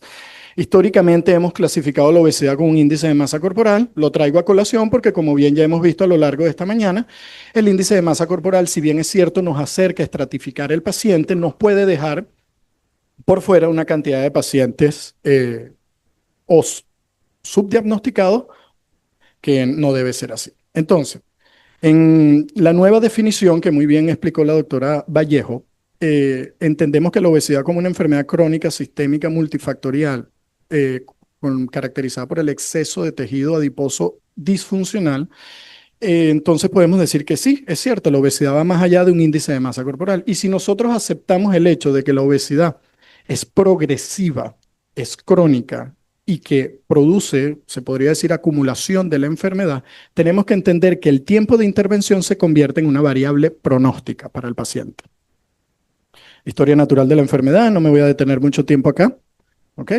Y entendemos que ese tejido adiposo disfuncional, a medida que se va quedando más tiempo en el cuerpo, va produciendo implicaciones clínicas a nivel cardiorrespiratorio, osteomuscular, llegando a afectar directamente la calidad de vida del paciente, incluyendo, podría producir discapacidad en el mismo. Cuadro comparativo de la antigua y nueva manera de clasificar la obesidad, que ya la explicó también la doctora Vallejo, pero aquí sí voy a hacer un alto. ¿Ok? Porque si tenemos entonces la nueva clasificación como obesidad preclínica y obesidad clínica, entendiendo que la obesidad clínica son estos pacientes que ya hay manifestaciones de enfermedad en órganos y sistemas, ¿qué pasa con la obesidad preclínica? Que son aquellos pacientes con un exceso de adiposidad, ¿ok?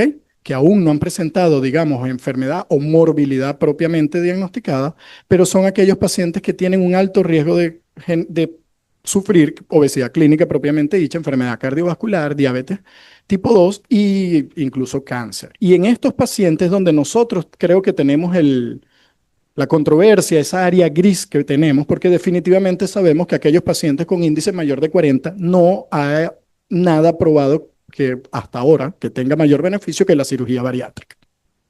Hasta el retatrutide, ya va. Calma, calma, calma. No vine a pelear, no vine a pelear. Bien, entonces, ¿cuándo tenemos indicada la cirugía bariátrica? En el 2022 se reunieron las dos asociaciones más grandes de cirugía bariátrica, que son la americana y la IPSO internacional, y actualizaron lo que hasta ahora se existía como consenso por el Instituto Nacional de Salud desde 1990. ¿Okay? Donde evidentemente prácticamente la cirugía bariátrica era relegada para ese último escalón, el último chance que tenían los pacientes mayor de 40 de índice, comorbilidades súper complejos. Por supuesto que la mortalidad era elevadísima en esos pacientes, además de que en estos 30 años la cirugía ha venido evolucionando de manera muy rápida, al igual que los fármacos, y de manera ofreciendo seguridad mucho más para los pacientes. Entonces, ¿cuáles fueron esas grandes actualizaciones? Evidentemente, pacientes con índice mayor de 40 siguen siendo candidatos para cirugía bariátrica. Pacientes con índice en obesidad grado 2 mayor de 35, independientemente o no de la existencia de comorbilidades, tienen indicación de cirugía bariátrica porque hasta el momento hay suficiente evidencia que favorece a la cirugía bariátrica en términos de sostenibilidad y en el caso de que existan las comorbilidades, de remisión o mejoría de las mismas. Acá lo resalto, ¿por qué? Porque sigo insistiendo, es el área de controversia que podemos tener los clínicos y los cirujanos, que son aquellos pacientes de obesidad grado 1 con comorbilidades, por ejemplo, la diabetes tipo 2. Actualmente la comisión de expertos está altamente recomendada. Entonces volvemos, ¿cuál es el área de controversia o dónde debemos nosotros individualizar el paciente? En estos pacientes que probablemente se encuentren en una obesidad preclínica, pero que intentamos en múltiples oportunidades con tratamiento y no hay resultados. Entonces, lo que estamos hablando, esos son esos pacientes de obesidad grado 1 con diabetes, obesidad grado 1 con alguna comorbilidad asociada, generalmente es hipertensión arterial o dislipidemia. Y estos pacientes, ojo con estos pacientes, obesidad grado 1 que han intentado, que yo los llamo la montaña rusa, suben, bajan, 6 meses bien, vuelven y retroceden. Entonces, esos pacientes, nosotros tenemos que pensar que en su metabolismo interno hay enfermedad acumulándose, hay enfermedad que está predisponiendo ahí una complicación a posteriori. Son pacientes que en algún momento debemos considerar en referir a cirugía bariátrica. Bien. Como definición práctica encontré esta, o sea, es una definición práctica y fíjense que lo que hemos hablado a lo largo de la mañana está bien. Entonces, podemos considerar como falla terapéutica aquellos pacientes que no logran mantener una pérdida significativa de peso, que usualmente la podemos manejar en un 5% del peso inicial, ¿ok? En los primeros 6 meses. Obviamente, ojo con esto y es importante, creo que le hicieron bastante hincapié. Esos tratamientos deben ser, esta pérdida de peso, hay que documentar o saber que el paciente tiene correcta adherencia a tratamiento médico, cambio de estilos de vida y nutricional. Si no hay nada de esto, no podemos esperar que haya una pérdida y no se puede considerar un fracaso, ¿ok? ¿De acuerdo? Entonces, bien, el único, digamos, trabajo importante que trata de optimizar el tiempo de la cirugía bariátrica lo hacen estos señores chinos, que no voy a intentar pronunciar. ¿Qué hacen ellos en este momento? Ellos toman las bases o las guías que publica Ipsos en el 2022 y dicen que evidentemente cuando se publican esas guías en el 2022 todavía no había ese boom de los fármacos que existe actualmente. Entonces ellos dicen, ahora tenemos esta farmacoterapia que está dando unos resultados bastante favorables en tema de pérdida de peso, pero ¿qué está pasando? Aún mantenemos una gran prevalencia de obesidad y sobre todo de reganancia de peso. Entonces, ¿qué hacen ellos? Estratifican y vuelven a utilizar tanto la nueva clasificación de obesidad como el índice de masa corporal para estratificar cuándo sería el momento óptimo para intervenir el paciente. No tengo un señalador, pero bueno. Sí, bueno. Bueno, si ven los clase 4 son aquellos pacientes superobesos en índice de masa corporal mayor a 50. Estos pacientes cuando llegan a consulta, no es el momento adecuado porque representan un altísimo riesgo quirúrgico para que estos pacientes puedan ser sometidos a una cirugía bariátrica. Entonces, este es el momento adecuado para iniciar el manejo médico para la obesidad, ¿ok? Actualmente, evidentemente, son candidatos de fármaco. ¿Qué es lo que di? ¿Por qué? Porque esos fármacos, generalmente agonistas del GLP-1, vamos a producir por lo menos o ayudar a alcanzar una pérdida de peso de 5 al 10% del peso corporal total, mejorando el riesgo quirúrgico. ¿Okay? Al mejorar el riesgo quirúrgico, probablemente nosotros vamos a tener o nos vamos a enfrentar a un paciente en un índice menor, por lo menos un obeso grado 3, en un índice cercano a los 40, donde hay una mejor o un riesgo reducido para el momento del acto quirúrgico. Ojo con esto, ellos al momento de la suspensión del tratamiento médico calculan un aproximado de reganancia de peso que puede iniciarse incluso a las 8 semanas de suspender el peso, que es esta línea punteada, ¿ok? Entonces, cuando hay esa reganancia de peso, fíjense que no sería el tercer momento para la cirugía bariátrica, no es el momento indicado o no lo recomiendan. ¿Por qué? Porque la carga de enfermedad, a medida que va pasando el tiempo, va aumentando y eso aumenta el riesgo quirúrgico de enfermedad. Entonces, miren esto, la recomendación es farmacoterapia corta. ¿Para qué? Para para optimizar el paciente, reducir los riesgos quirúrgicos y llevarlos a cirugía. Y evidentemente la cirugía temprana en este grupo de pacientes es lo ideal. tenemos estos pacientes clase 3 que siguen siendo obesos grado 3, obesos mórbidos, en donde dependiendo el riesgo quirúrgico que presenten al momento de la consulta, si son ASA 1 o ASA 2, pueden ser pacientes susceptibles de ingresar a cirugía de manera inmediata. Sí, también son pacientes que se puede iniciar tratamiento médico para la obesidad, tratando de reducir al máximo el índice de masa corporal, pero son pacientes que tienen un gran riesgo y gran predisponibilidad para la reganancia de peso. Entonces, por eso este es el momento, el segundo momento para realizar esa cirugía bariátrica, porque la estadística, y sé que ustedes la han revisado también, no se habló hoy mucho de eso, pero el apego, la adherencia a los tratamientos actuales farmacológicos, GLP-1, duales, triple, lo que sea, no llegan a estar por más de un año en la mayoría de los pacientes. Las razones son múltiples. Generalmente, y en nuestro medio, van a ser económicas. ¿Ok? El paciente se cansa, abandona. Entonces, sí hay una reganancia de peso. Y lo otro importante que quería comentar es que evidentemente hay unas pérdidas de peso equiparables o cercanas, mayores al 20%, que se podría acercar a la cirugía bariátrica, pero siempre hay que decirle al paciente que cuando hablamos de un 20% de pérdida de peso, estamos hablando de un tratamiento de al menos 72 semanas de tratamiento, año y medio a 2 años, que no es que en 3 meses van a perder 20% de su peso. ¿Sí? Bien. Acá también la farmacoterapia evidentemente es útil para reducir riesgo quirúrgico, evitar los retrasos prolongados para evitar el progreso de la enfermedad. Los clase 2, momento ideal para la cirugía. Estos sí son los pacientes, como ya los vimos en las indicaciones de las guías Ipsos, pacientes obesidad grado 2 con o sin comorbilidad deben o la evidencia favorece la cirugía bariátrica para control metabólico, sobre todo a largo plazo.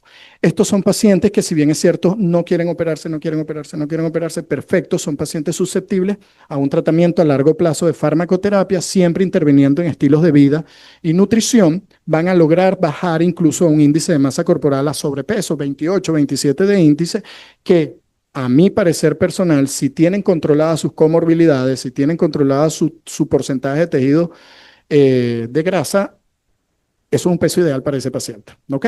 No todo es que yo quiero operar. No crean que la cosa es así. Bien. Y los clase 1 es el paciente, vuelvo y repito, tenemos esta zona gris entre nosotros, entre los clínicos y los quirúrgicos. Son pacientes que tenemos que ir con mayor prudencia, ¿de acuerdo? Son pacientes donde la farmacoterapia va a normalizar ese índice de masa corporal y son pacientes que yo creo que deben darse la oportunidad de ir de menos a más, absolutamente de acuerdo con eso. Fíjense que ellos en el estudio recomiendan la manga endoscópica propuesta como una alternativa intermedia porque no es tan invasiva como una cirugía, pero desde el punto de vista bariátrico, a largo plazo se considera con unos resultados subóptimos, entonces yo le pondría ahí un asterisco, no se queden con esa manga endoscópica allí. ¿Ok? Y la cirugía metabólica reservada a fracaso o progresión metabólica. ¿Sí? Ellos tienen algo que me gustó mucho más en ese trabajo, que es los indicadores de limitación terapéutica. Y hago un paréntesis acá con el término limitación. Ya había mandado las diapositivas, pero creo que esto se debió llamar el gol estándar de la limitación terapéutica. No hay fallas terapéuticas. El cuerpo o la biología o la fisiología del paciente obeso pide una intervención mayor porque hay un límite. Aún lo tenemos tanto para medicamentos como para la cirugía. ¿Cuántos no hay reganando peso por ahí también? ¿Ok? Porque estamos dejando por fuera algo que es el paciente y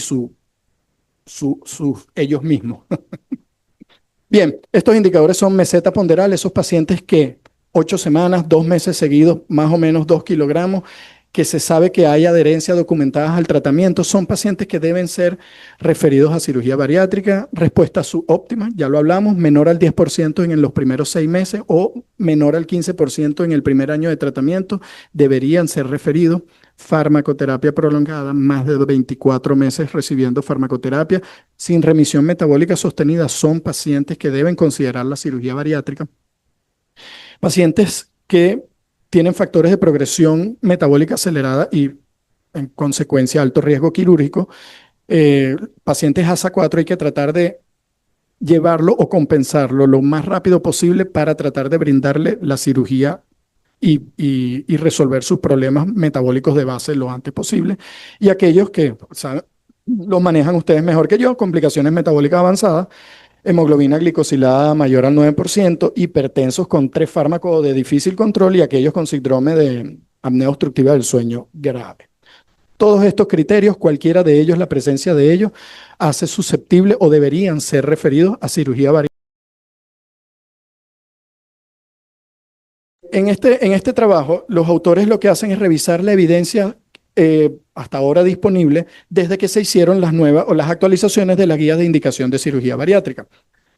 Hicieron una revisión de todas las indicaciones que hay, pero nos vamos a centrar solamente en la que nos interesa, que son aquellos pacientes en obesidad grado 1, que encontraron remisión de diabetes tipo 2 cercanas al 100%, ¿ok? Y vuelvo a abrir un paréntesis aquí. ¿Qué es lo importante de esto o cómo analizo yo este resultado?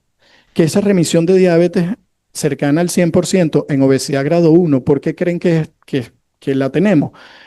Precisamente porque deben ser pacientes que probablemente tengan el diagnóstico precoz de diabetes y se está interviniendo precozmente, no esperando que la enfermedad avance y que esas reservas de células beta pancreáticas pues se agoten. ¿Ok? Remisión de hipertensión arterial mayor al 80%. ¿Okay? La cirugía metabólica está recomendada en pacientes grado 1 con diabetes. Creo que eso lo vamos a empezar a tener presentes. La cirugía metabólica también en esos pacientes obesidad grado 1 con otras comorbilidades asociadas. Y fíjense nuevamente, hay un alto consenso de recomendación, un nivel de evidencia 2A, recomendación B, que en aquellos pacientes de obesidad grado 1 que no mejoran o no tienen una pérdida de peso sostenible en el tiempo, a pesar de adecuada intervención de estilos de vida, nutricionales y tratamiento médico. En resumen, podemos hacer un algoritmo de cuándo referir a cirugía. Índice obesidad grado 2 o índice mayor a 35 con o sin comorbilidades es un momento ideal para intervenir o escalar en el algoritmo terapéutico del paciente y llevarlo a cirugía bariátrica. Los obesos grado 1 con diabetes tienen indicación o hay suficiente evidencia para respaldar la indicación quirúrgica. Pacientes con pérdida de peso insuficiente o de difícil control metabólico y pacientes que se encuentren en progresión de enfermedad metabólica no debería demorarse su referencia. Entonces, ¿por qué la cirugía bariátrica redefine ese estándar terapéutico? Volvemos a lo que les comenté. No existe falla. Nosotros necesitamos entender que la obesidad es más compleja y nos está ganando por mucho a todos los que estamos aquí. Entonces, tenemos que entender que todo el arsenal con el que contamos para atacar la obesidad debemos utilizarlo. Lo importante es saber cuándo. Necesito primero decirles los tipos de cirugía. Técnicas quirúrgicas existen actualmente muchísimas. Les voy a hablar de las 3 que se están realizando más a nivel mundial, que están más estudiadas y que tienen ya suficiente evidencia para respaldar de que son seguras y efectivas. Recordando que la cirugía bariátrica se puede dividir o clasificar a grandes rasgos en restrictivas, malabsortivas o mixtas. La restrictiva por excelencia evidentemente es la gastrectomía vertical o manga gástrica, que lo que hacemos es la reducción de la capacidad gástrica. La mixta, malabsortivo también ya no lo estamos utilizando, sino hipoabsortivo, es el bypass gástrico en Y de Rux, donde unimos la restricción gástrica junto con la hipoabsorción. Y tenemos ahora que está ganando cada vez más popularidad y se está realizando con muy buenos resultados, es el BAGWA, que es el bypass gástrico de una sola anastomosis, donde también es del tipo mixto. Entonces, ¿por qué funciona? También se tocó esos temas. La restricción calórica de por sí disminuye la capacidad gástrica, por ende no hay una ingesta aumentada de calorías. Se traduce en reducción de la resistencia a la insulina, en reducción de la producción de grelina y mejora las glucosas en ayuno. Ahora, en estas técnicas mixtas, donde hay hipoabsorción, pues donde por ejemplo hay exclusión del duodeno y la primera porción del ayuno, como el bypass gástrico, hay una disminución de absorción de nutrientes que se traduce en pérdida de peso y hay una disminución de la acción antiincretínica que existe digamos, en el área proximal del intestino. Y esta teoría del intestino distal es gracias a que el bolo alimenticio llega sin procesar y más rápido al intestino, al ilion, hay mayor estimulación de las células L del ilion y hay una sobreproducción de GLP-1, péptido YY, hay un aumento en la secreción de insulina, aumento de la sensibilidad periférica a la misma, disminución del vaciamiento gástrico y aumento de la saciedad central. Ácidos biliares, también hay una modificación posterior a la cirugía bariátrica. Estos ácidos biliares también van a llegar prácticamente sin mezclarse con el bolo alimenticio a nivel distal, al ilium, y esto produce unos efectos de activación de los TGRC5 que aumentan digamos, la actividad secretora de GLP-1 y PYY a nivel del ilium.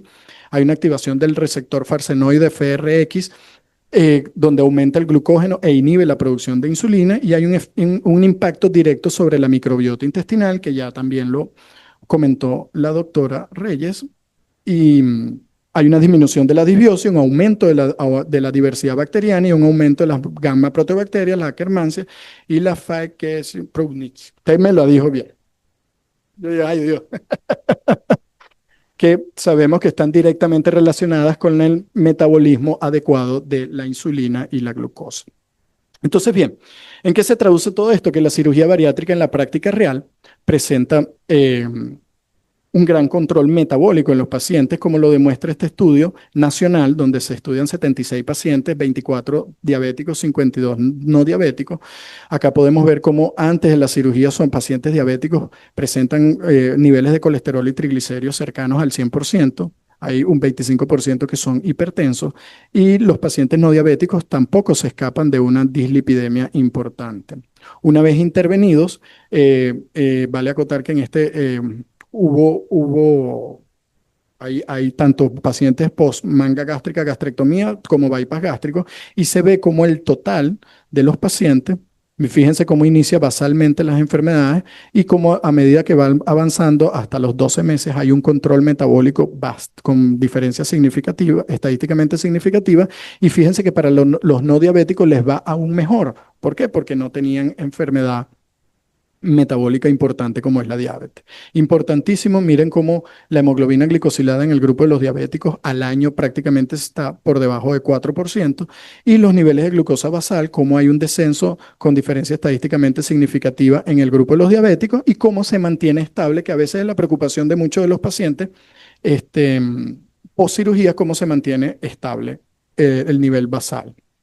Evidentemente hay un descenso y una variación importante en el índice de masa corporal con la pérdida de peso al año post cirugía. Si la preocupación es que esto era solo el primer año, acá les traigo a los resultados de un estudio retrospectivo realizado en Polonia a más de 10 años. 485 pacientes en promedio se siguieron en 11.7 años, a 11.7 años. Eran mucho más pacientes, pero de hecho estos fueron los que cumplieron el protocolo de seguimiento completo. La mitad de estos pacientes padecía de diabetes y el 27.6% padecía de hipertensión arterial. ¿Cuáles fueron los resultados a más de 10 años? Fíjense que el promedio de exceso de peso perdido se mantuvo a más de 10 años en 59%. El promedio de porcentaje de peso corporal total un 28.8% a más de 10 años.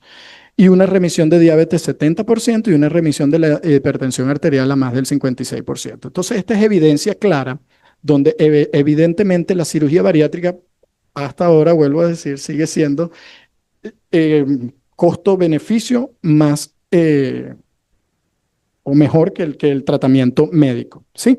Y aquí, bueno, un poco más de lo mismo, otro trabajo realmente donde hay mejoría metabólica de la diabetes tipo 2 en pacientes postoperados, pero lo traje a colación fue porque me gustó el algoritmo, porque de repente hay que tenerlo en cuenta, ¿no? Aquí hay un error, el índice menor a 30 debería ser pacientes en sobrepeso, que diabéticos tipo 2 no se recomienda la cirugía bariátrica, no tienen indicación de cirugía bariátrica, no existe tal cosa como bypass gástrico modificado, manga gástrica de las mises, no, por favor, gracias.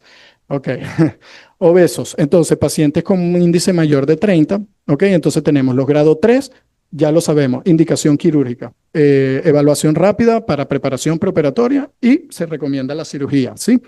En obesidad grado 2 tenemos que hacer intervención en óptimos estilos de vida, tratamiento médico y vemos si hay un correcto control glicémico, aún se debería considerar la cirugía bariátrica, pero no hay que salir corriendo como quien dice. Pero si hay un pobre control de la glicemia, de una vez es un paciente que hay que insistirle que debe ser candidato para una cirugía bariátrica. Y volvemos al área difícil, que es aquel obeso grado 1 diabético, donde hay que intervenir en estilos de vida, farmacoterapia. Si no hay control de glicemia, por favor, consideren la cirugía bariátrica. Y si lo hay, pues nos quedamos tranquilos con ese paciente con estrecho seguimiento. El paciente hay que tenerlo lo más cerquita posible del consultorio, porque si no, ya ustedes saben que se descarrila. Y esta lámina la quise traer a colación, a pesar de que yo no iba a hablar directamente de los fármacos, pero es que nos atañe a todos, porque es lo que estamos viviendo y es como estamos tratando a los pacientes. Entonces, una comparación del costo del tratamiento con agonistas GLP-1 y la cirugía bariátrica, y donde realmente hay ese punto de quiebre, donde se cruzan. Entonces, claro, en países donde se puede hacer esto, que la cirugía tiene un estándar de costo más o menos estable durante todo un año, ellos calcularon que por lo menos la manga gástrica alrededor de unos $15,000 y el bypass gástrico sube unos 17, $18,000. Y vean cómo a raíz de 24 meses de seguimiento, pues el costo se mantiene estable porque evidentemente ya se hizo el gasto que se iba a hacer. Y entonces comparan los costos de, ¿cómo es que se dice? De los fármacos, pero a manera mensual, pues de la compra mensual. Están básicamente todos los fármacos, pero podemos destacar en color mostaza mi amigo el Monjauro tirzepatide, como aproximadamente al año ya se cruza con la manga gástrica y siguen para arriba, ¿ok? Igual que los Ozempic semaglutide.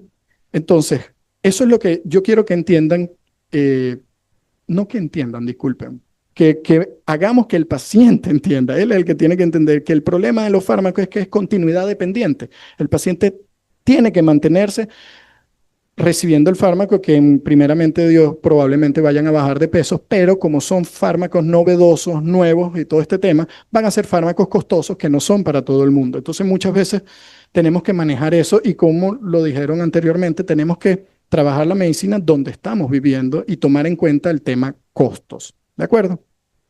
Entonces, bien, ¿cómo podemos concluir? ¿Cuándo vamos a operar al paciente? El momento correcto cambia pronóstico, no hay duda. ¿Ok? Eso no los tenemos que llevar a casa. La obesidad es una enfermedad progresiva y dependiente del tiempo. La obesidad no la vamos a curar, la obesidad es crónica. La obesidad, a medida que el paciente se mantiene obeso, va a ir empeorando desde todo punto de vista. Ya lo nombré, la farmacoterapia regula el mecanismo metabólico, pero es dependiente de su continuidad. No me gusta el término rebote, sobre todo con los fármacos. Yo pienso que la obesidad es suficiente, la fisiología y la biología del paciente obeso es suficientemente fuerte para que no digamos rebote, sino reganancia. Es una reganancia. El término rebote hasta les molesta. ¿Ok? La cirugía metabólica induce una reconfiguración anátomo-funcional con un efecto metabólico sostenido. La evidencia me respalda. La decisión no es elegir entre herramientas, sino identificar el momento óptimo según el riesgo y progresión metabólica. La cirugía metabólica no debe considerarse la alternativa tardía. No se pudo, ya bueno, opérate, sino parte integral del algoritmo terapéutico. Recuerden algo, mientras antes operemos al paciente, que yo sé que ustedes pueden identificar esos pacientes que probablemente digan, mira, opérate porque tú vas a seguir en esto y vas a empeorar tu salud. Por eso le pongo esta lámina, hablemos el mismo idioma. Un paciente que su clínico, que ya tiene 6 meses, 1 año con él, creo que ese es el tiempo prudencial que debemos darle al paciente para que médicamente trate su obesidad. Va referido al cirujano bariátrico, es un paciente que va mucho más tranquilo porque estamos hablando el mismo idioma. Y lo que se viene diciendo durante toda esta mañana, esto es una enfermedad para manejo multidisciplinario porque es una enfermedad multifactorial. ¿De acuerdo? Y recordar que diferir la cirugía puede traducirse en una mayor progresión de la enfermedad metabólica y una menor probabilidad de una remisión sostenida. Eso debemos tenerlo en cuenta. Bien, mis estimados colegas, otra vez agradecido por la invitación. La idea no es competir, ¿ok? Sino optimizar la secuencia terapéutica basándonos en riesgo y durabilidad y beneficios metabólicos sostenidos. Mi estimada doctora Vallejo nos puso a pelear. Yo vengo con una banderita blanca a decirles hay que trabajar juntos porque la obesidad nos está ganando. Gracias.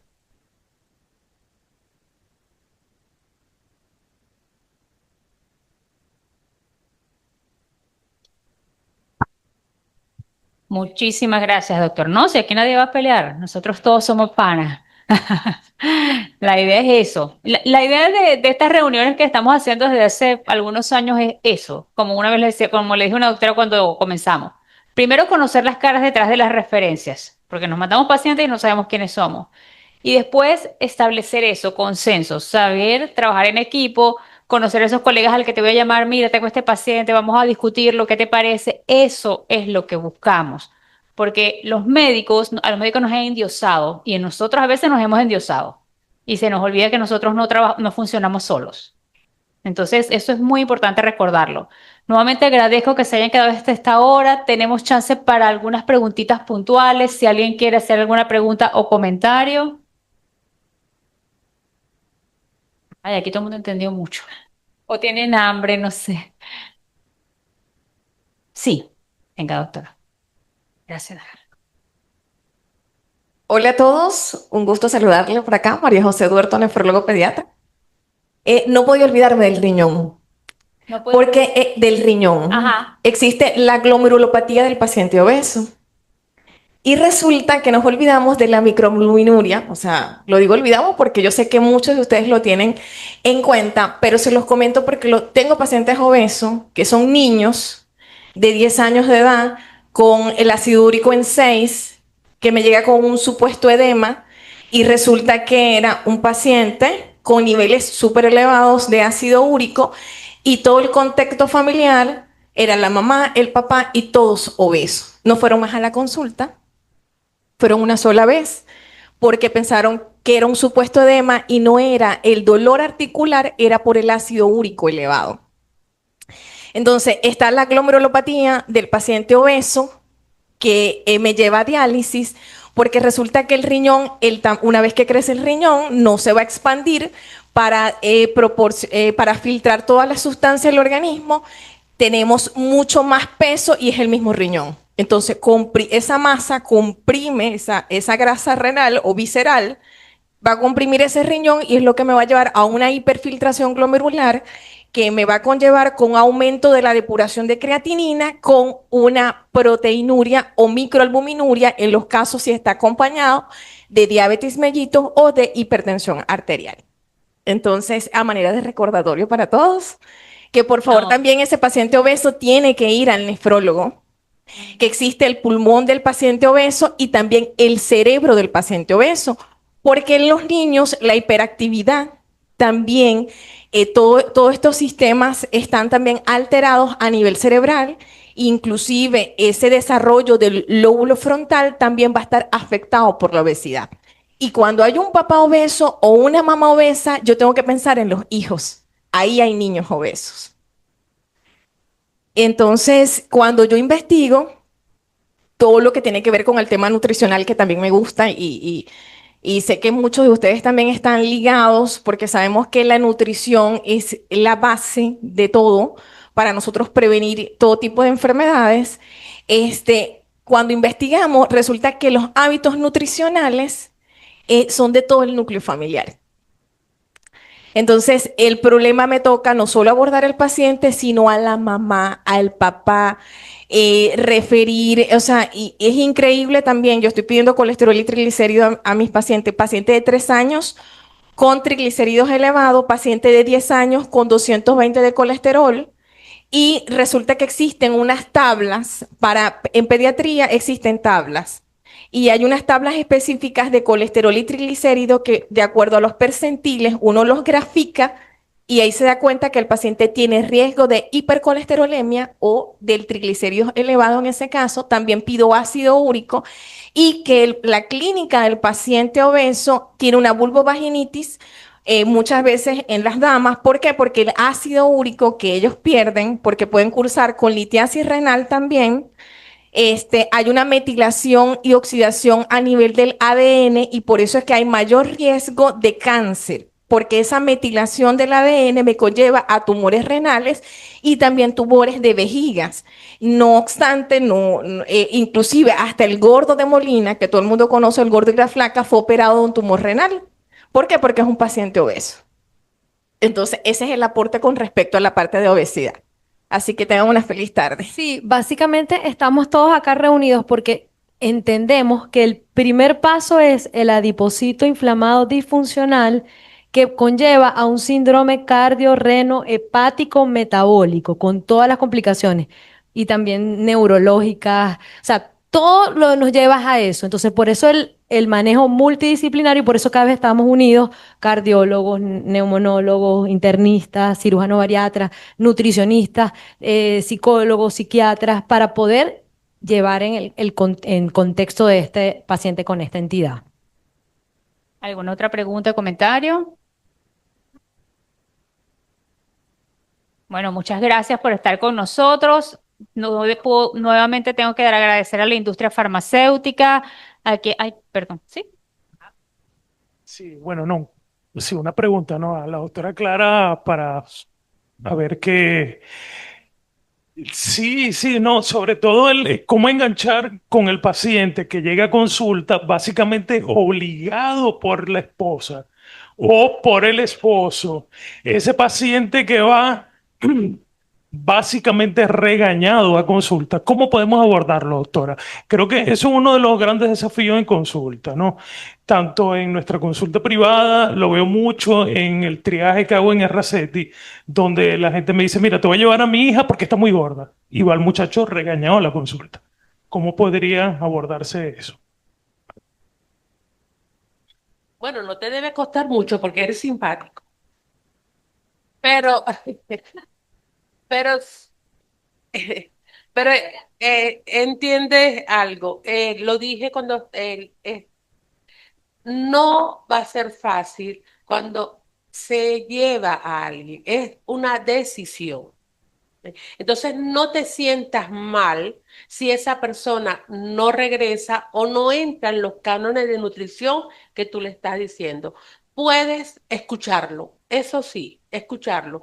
Dejar a la esposa o a la madre o al hermano o al que lo lleva afuera y tomarte tu tiempo para escucharlo. En ese momento tienes un espacio para tú, con tu encanto, lograr que el paciente se enganche o la persona tome la decisión de empezar a cuidarse. Pero no te sientas mal tú si esa persona no regresa, porque es una decisión. Es como tratar de dejar cualquier adicción. Hay que dejar la droga. Para dejar la droga tienes que querer dejarla. No importa que te metan en muchas instituciones. Doctora Vallejo. Hacer un comentario final y algo que es importante y es lo que queremos llevarnos en nuestras reuniones.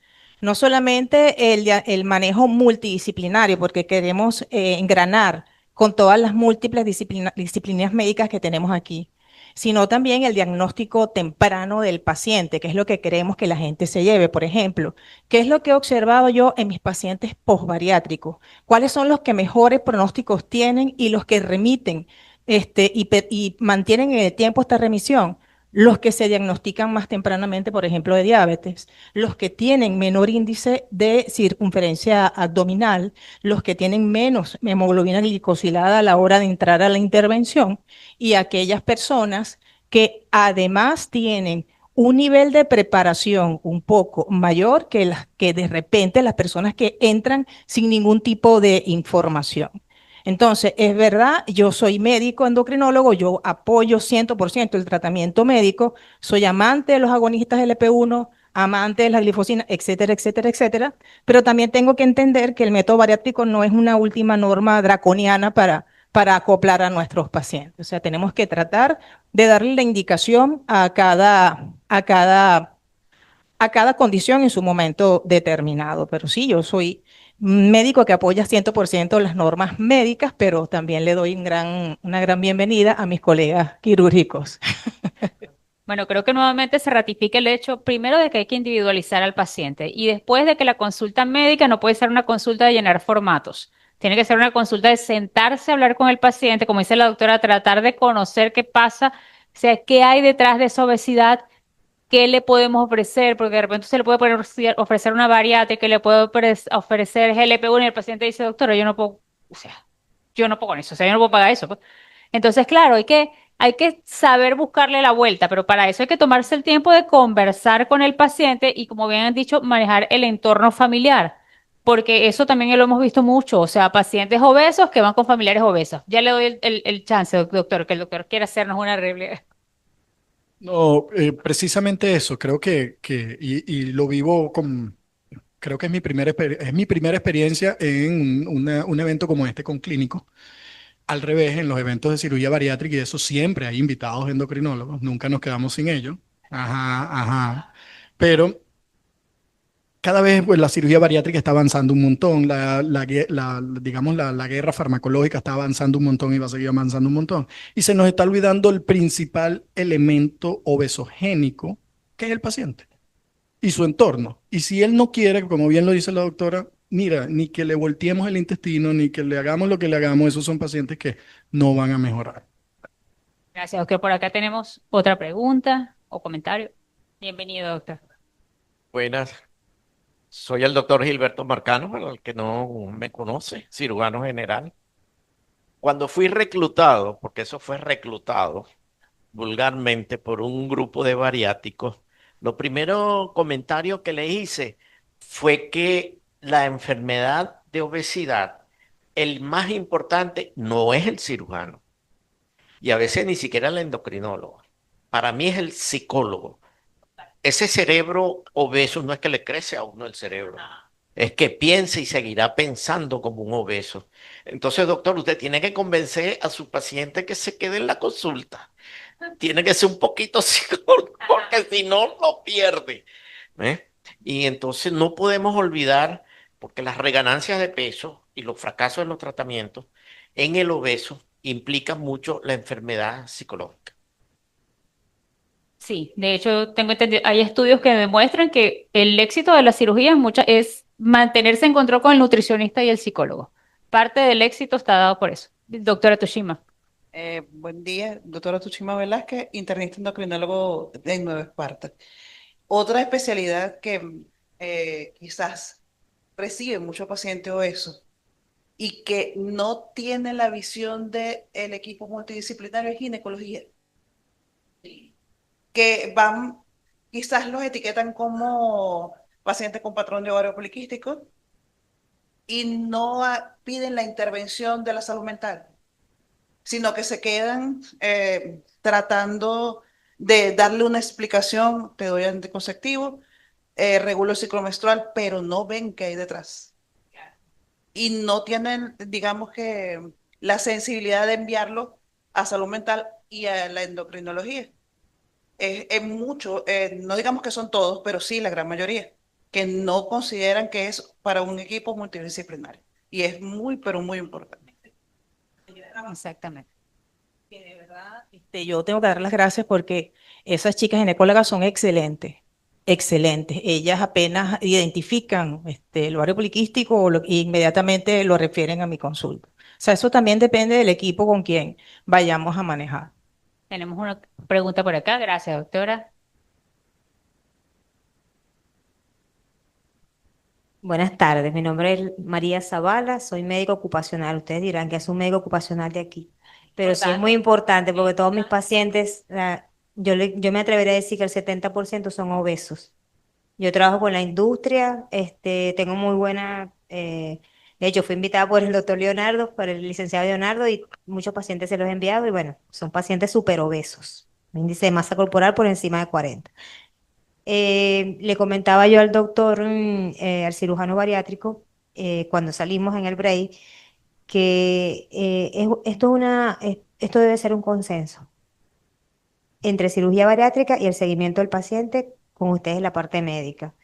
Yo tengo 18 años con una cirugía bariátrica que me la hizo este señor con la doctora María Gabriela Padilla y yo tuve casi 2 años con el psicólogo porque yo me quería comer la nevera, pero mi estómago se iba a explotar. A mí este señor me puso 300 cc de estómago, me dejó el estómago en 300 cc. Y yo tengo ya 18 años operada y es aprender a comer. En mi casa no se come azúcar blanca. En mi casa, desde que nos operamos, usted puede ver la nevera y no hay un refresco. Ahí, jamás. Mis hijos, los dos, son niños delgados. Yo me operé cuando ellos tenían 4 años y 6 años. Y entonces aprender a comer. Y a mí me costó con nutrición. Y lo más que me ha costado, que lo comentaba Leonardo, que es importante incorporarlo, es la parte deportiva, porque yo soy floja. Y tengo un esposo que hace ejercicio, así se caiga el mundo, todos los días a las 5 de la tarde, 1 hora, y yo de verdad que eso es disciplina. Y eso tenemos que incorporarlo en el equipo multidisciplinario. Lo quería compartir porque No es la idea aquí de enfrentarnos. Todos somos importantes y todos en este proceso de vida, porque yo le digo a la doctora María Gabriela que la amo y al doctor se lo digo, se lo ratifico, yo volví a nacer hace 18 años. Pues yo tenía ya la hemoglobina glicosilada en 9, ya yo estaba mal. Y imagínense, médico, obesa, como yo le decía a un paciente, tú no puedes, tú tienes que bajar de peso. ¿Y usted, doctora? Entonces, imagínate tú haciendo una medicina preventiva, que es la medicina ocupacional, como yo le decía a un señor, usted no está apto para subir a una altura. Y yo cuando llegaba a la planta estaba con la lengua de corbata. Yo decía, Dios mío, yo tengo que intervenir en mi vida. Y más allá de la parte física, era la parte mental y la parte de salud. Me siento bien, vengo de una familia obesa, con diabético, con hipertenso, con todo, y también sé que vengo de una familia longeva, pero todos los días le pido a Dios, Dios mío, no se me vayan a romper esas grapas, por Dios. Buenas tardes, ha sido un placer de verdad estar con ustedes, compartir esto aquí, porque estamos entre profesionales. No, y gracias por contarnos su experiencia, porque es muy aleccionadora. Permíteme que esté el doctor Velázquez antes. Ya la... Bueno, verdad, excelente la exposición, excelente todos los expositores. Y bueno, igual reflexionando sobre dónde comienza el problema, yo creo que la batuta lo llevamos todos, pero pediatría para mí es la clave y es donde está el comienzo de toda la calidad de vida que podamos tener en un futuro. Cada día se demuestra más que según los primeros años de vida, así va a ser nuestra vida metabólica en un futuro. Por lo menos hay un trabajo del doctor Peter Levy que dice que madres, eh, bueno, hijos de madres obesas, sobre todo raza negra y latina, ya nacen con estría grasa y disfunción endotelial. Entonces ya cuando nos llegan a nosotros en nuestra consulta de adultos, ya el paciente está, ya estamos perdidos, eh, porque ya eso no es reversible. Si ya nace con una estría grasa, sin haber probado el pecho materno ni siquiera, porque el estudio se hizo con autopsia de niños recién nacidos que morían al nacer por cualquier causa y ya tenían estrías grasas en la aorta. Entonces, ¿qué podemos recibir nosotros en pacientes ya con 40 años, 29 años? Yo mandé la semana pasada a un paciente de 29 años a cateterismo con enfermedad arterial coronaria. Y entonces ya nosotros estamos recibiendo pacientes tarde, el que nos llega a nosotros como especialistas en adultos, ya el paciente, ya lo que tratamos es reparar el daño o mitigar el daño y todo comienza en la infancia, como dice la doctora Clara, la parte de psiquiatría, ese daño infantil, esos padres que premian con comida y eso se queda grabado en el niño. Y todo ese patrón de nacimiento, el niño nace con una estría grasa, después sale a comer, no tiene chance de leche materna porque la mamá tiene que trabajar, después va a leche de fórmula, sabemos que eso no es lo óptimo, después comienza a comer algo más sólido, una compota, 25 gramos de azúcar cada una, después un poco más sólido, vamos a McDonald's y por supuesto ese paciente a los 8 o 9 años, vamos a ver lo que dice la doctora nefrólogo pediatra que encuentra en estos niños, pero ¿cuándo comenzó? Comenzó en la barriga de la mamá. Entonces, si educamos a nuestras personas desde muy pequeños, vamos a tener mamás saludables y si tenemos mamás saludables, vamos a tener hijos saludables y así nosotros no nos va a tocar tratar de enmendar el daño que muchas veces fracasamos por eso. Y ahí es donde debemos comenzar, el origen de las cosas para poder resolver. Entonces, un comentario simplemente. No, no, gracias, doctor. Gracias por sus aportes. Doctora. Soy Nevi Ortega, nutricionista, dietista del Tigre. Y bueno, parte de lo que iba a conversar lo acaba de decir el doctor, que una de las cosas más importantes pues es la infancia. Me ha tocado trabajar mucho con niños desnutridos, desnutrición grave, y la mayoría de sus mamás son obesas. Sí, es raro, ¿no? Pero cuando evaluamos la parte emocional está de base. Y cuando nosotros estamos en nuestra consulta, que preguntamos el recordatorio 24 horas, qué come, qué desayunas, a qué hora desayunas, quién prepara la comida, dónde se sienta a comer el niño, todo eso nos va llevando a nosotros a como que a ir enamorando a los padres si nos acompañan en la consulta y apoyarnos a apoyar al niño. porque ya si mamá no tiene tiempo para cocinar y a veces se lo deja al niño para preparar su propia comida, ¿qué se puede preparar él? ¿No? Y cuando hacemos el análisis de los hábitos y preferencias, nos damos cuenta pues que lo que come el niño es lo que le gusta a la mamá o con la persona que esté, porque de pronto la mamá es vegetariana y la señora que lo cuida come chicharrón. Sí, entonces son muchas cosas que nosotros tenemos que tomar en cuenta para la evaluación. Y cuando llegan los adultos, entonces el esposo peleando con la señora porque lo trae obligado o viceversa, ¿no? Y entonces tenemos que hacer como dijo la doctora, pues sacarla a uno y después al otro. Y también eso tiene que ver con todas las emociones van incluidas allí. La obesidad y todo, la diabetes y toda esa falta de cariño y de amor, y a veces vamos un poquito más allá. Y, por ejemplo, un paciente diabético, usted le pregunta, ¿cuántas personas abrazas al día? Y se quedan perdidos. ¿Y con cuántas personas vive? Bueno, mis hijos, mi esposa, tal. Y entonces, desde allí comienza el tratamiento nutricional, médico, psicológico, todo. Y eso ayuda pues que la persona o el paciente se quede más con nosotros y pueda cumplir un poquito más porque se siente atendido, escuchado y querido. Cierto, se siente escuchado. Gracias por sus preguntas y comentarios. Nuevamente gracias a Laboratorios Cofasa, Farmetic, Valmorca, Vargas, Adium por apoyarnos en este proyecto.